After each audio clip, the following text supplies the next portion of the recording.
It is believed that all men can change the course of their lives by our imagination, by our affirmations. We can change our world. We can change our future if we strive passionately to embody a new and higher concept of ourselves. Then all things will be in our service. 64,000 is the median number of words per book. Average person reads about 200 words per minute.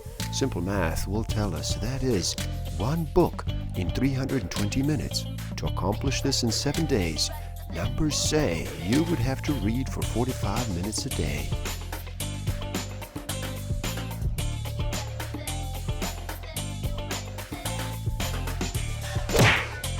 Don't forget to subscribe. Hit that notification button, like, comment, and share. Enjoy. Welcome to Season 9 of the Book of the Week series. My name is Igor. For years I've walked and I've listened. This series is the record of that discipline, not just sharing books, but sharing a method to cut through the noise. Today we listen to Be What You Wish by Neville Goddard. So for the next few minutes, let this be an invitation to slow down, to reduce the noise, to make a choice, the choice to listen. This is a book that teaches how to use the power of imagination to manifest desires by assuming the feeling of the wish fulfilled as a present reality. Stick around till the end. This season, I'm not just sharing a tool, I'm sharing a foundational layer. I'll show you how to identify the single most important frequency in all the noise of your life, the innate human need that is secretly driving your decisions, your behavior, and your sense of overwhelm or sense of fulfillment. It is the first critical step on what I call the listener's path. But first, let's listen to the past. Let's listen to Be What You Wish by Neville Goddard. I have a lavish, steady, dependable income consistent with integrity and mutual benefits. As I have said repeatedly, everything depends upon our attitudes, upon ourselves. The future dream must become the present fact in the mind of him who seeks to realize it. We must experience in imagination what we would experience in reality. And in the event where we achieved our goal, for the soul imagining itself into a situation takes on the result of that imaginary act. If one does not imagine oneself into a situation, he is ever free of the result. To change the present state, we must rise to a higher level of consciousness. This rise is accomplished by affirming that we already are that which we want to be. By assuming the feeling of the wish fulfilled, the drama of life is a psychological one, which we bring to pass by our attitudes rather than by our acts. There is no escape from our present predicament except by a radical psychological transformation. Everything depends upon our attitude towards ourselves. That which will not affirm as true of ourselves will not develop in our lives. We hear much of the humble man, of the meek man, but what is meant by a meek man? He's not poor. He's not a proverbial doormat, as he is generally convinced to be. A meek man is a self-disciplined man. He's so disciplined, he sees only the finest and thinks only the best. We rise to a higher level of consciousness, not because we have curbed our passions, but because we have cultivated our virtues. In truth, a meek man is a man in complete control of his moods, and his moods are the highest, for he knows he must keep a high mood if he would walk with the highest. Individuals as well as communities grow spiritually in proportion as they rise to a higher ideal. If their ideal is lowered, they sink to its depths. If their ideal is exalted, they are elevated to heights unimagined. So we must keep the high mood if we would walk with the highest. The highest also were meant for habitation. All forms of the creative imagination imply elements of feeling. The world, as imagination sees it, is the real world. Not facts, but figments of the imagination shape our daily lives. It is the exact and the literal minded who actually live in a fictitious world. Our imagination can actually restore the Eden from which experience has driven us out. Imagination is the sense by which we perceive the above, the power by which we resolve vision into being. Every stage of man's progress is made by the exercise of the imagination. It is only because the men do not perfectly imagine and then believe that their results are sometimes uncertain, when they might as well always be perfectly certain. Now, determined imagination is the beginning of all successful operation. See, man is only limited by weakness of intention and the poverty of imagination. The great secret is a controlled imagination and a well-sustained attention, firmly and repeatedly focused on the object to be accomplished. Now is the time to control our imagination and our attention. By imagination, we are all reaping our desires, whether they be good, bad, or indifferent. Imagination is the full power of the objective realization of every stage of man's progress or regression. And it's made by the exercise of imagination. Have you ever had a prayer answered? What wouldn't man give just to feel certain that when they pray, something definite will happen? Now, such responsibility man refuses to assume. For responsibility, it seems, is mankind's invisible nightmare. There's something wrong with the prayer, and the fault lies generally in too much effort. Serious confusion arises insofar as men identify the state of prayer with the act of will, instead of contrasting it with the act of will. The sovereign rule is to make no effort. And if this is observed, you will then intuitively fall into the right attitude. Creativeness is not an act of will, but a deeper receptiveness, a keen susceptibility, the acceptance of the end, the acceptance of the answered prayer, finds the means for its realization. We must act on the assumption that we already possess that which we desire. For all that we desire is already present within us. It is only waiting to be claimed. Now, that it must be claimed is a necessary condition by which we realize our desires. Our prayers aren't answered. And they are answered if we assume the feeling of the wish fulfilled and continue. We must persist until we succeed in imagining ourselves into the situation of the answered prayer. Now, the secret of success is actually found in the word perseverance. The soul imagining itself into the act takes on the result of the act. Not imagining itself into the act, it is ever free from the result. Experience in imagination what we would experience in reality, where what you want to be, and you will take on the result of that act. Do not experience in imagination what you won't experience in reality, and you will ever be free of the result. Steadying attention makes no call upon any special faculty, but it does demand control of imagination. We must extend ourselves, observe our changed relationship to our world, and then trust this observation. The new world is not there to grasp, but to sense, to touch. The best way to observe it is to be intensely aware of it.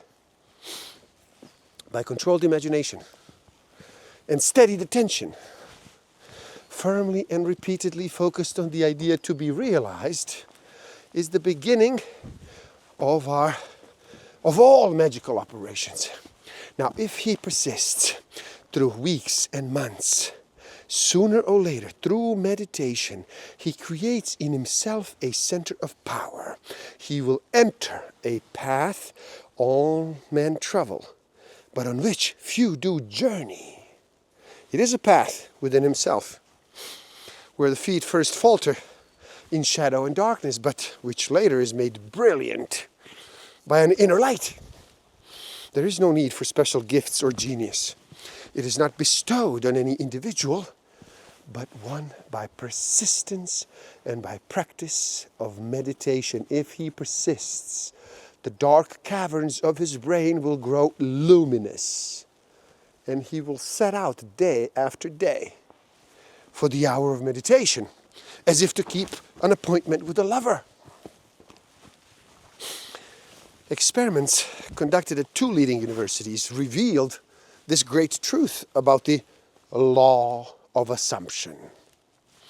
They stated in their releases to the newspapers that after 2,000 experiments, they came to the conclusion that what you see when you look at something depends not so much on what is there as on the assumption you make when you look what you believe to be the real physical world is actually only an assumptive world.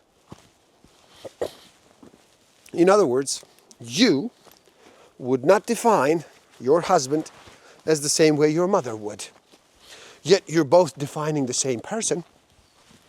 Your particular relationship to a thing influences your feelings with respect to that thing and makes you see it in an element which is not there. Men believe in the reality of the external world because they do not know how to focus and condense their powers to penetrate its thin crust. Strangely enough, it is not difficult to penetrate this view of the senses. To remove the veil of the senses, we do not employ great effort. The objective world vanishes as we turn our attention away from it. We are only to concentrate on the stated desire to actually mentally see it, but to give reality to it so that it will become an objective fact. We must focus our attention upon the desired state until it has all the sensory vividness and feeling of reality. Believing and being are one. The conceiver and his conception are one.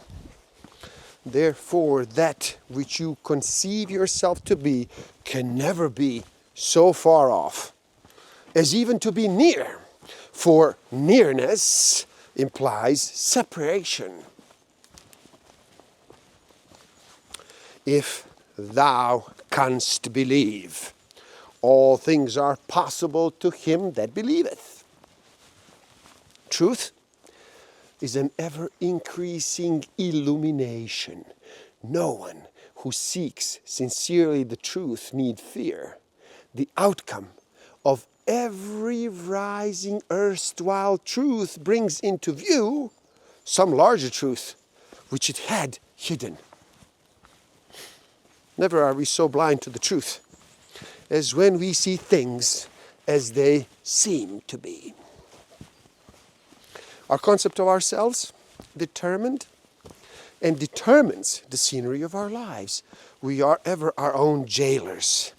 And the prison doors that we thought closed are truly ajar, waiting for us to see the truth.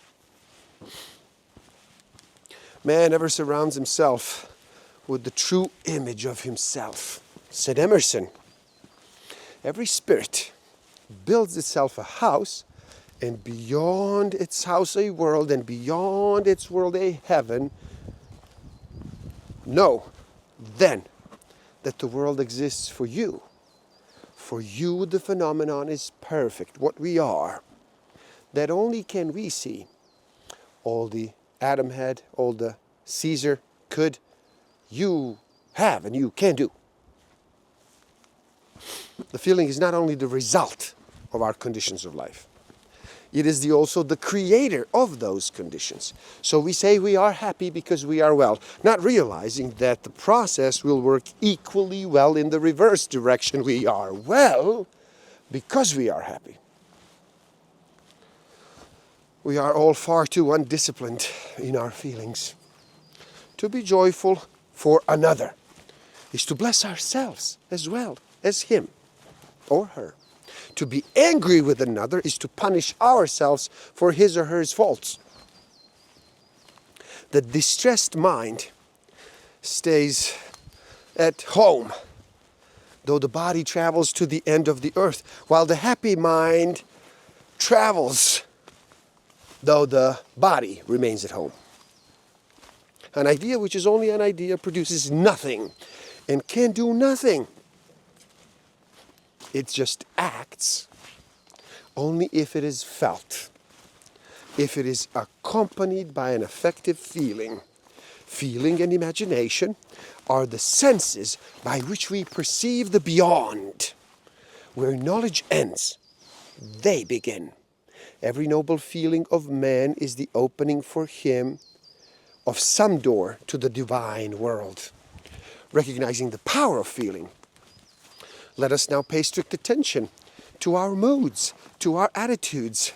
Every stage of man's progress is made through the exercise of his imagination and his feeling. By creating an idea within our mental sphere, we can feel ourselves into this ideal image till we become one and the same with it, absorbing its qualities into the very core of our own being.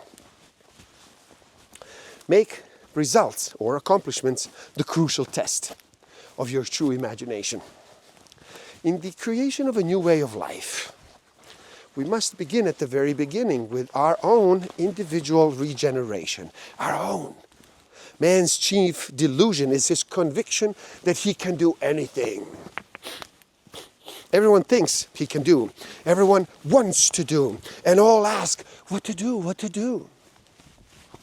It is impossible to do anything. One must be. One must be. It is hard for us to accept that we of ourselves do nothing. It is especially difficult because it is the truth. And the truth is always difficult for a man to accept, but actually nobody can do anything. Everything happens. All that befalls man, all that is done by him, all that comes from him, all this happens. And it happens in exactly the same way that rain falls as a result of a change in the temperature in the higher regions of the atmosphere. That which he will not affirm as true within himself can never develop in his world. Life demands of us a willingness to die and to be born again now. This is not meant that we die in the flesh. We die in the spirit of the old man to become the new man. Then we see the new man in the flesh.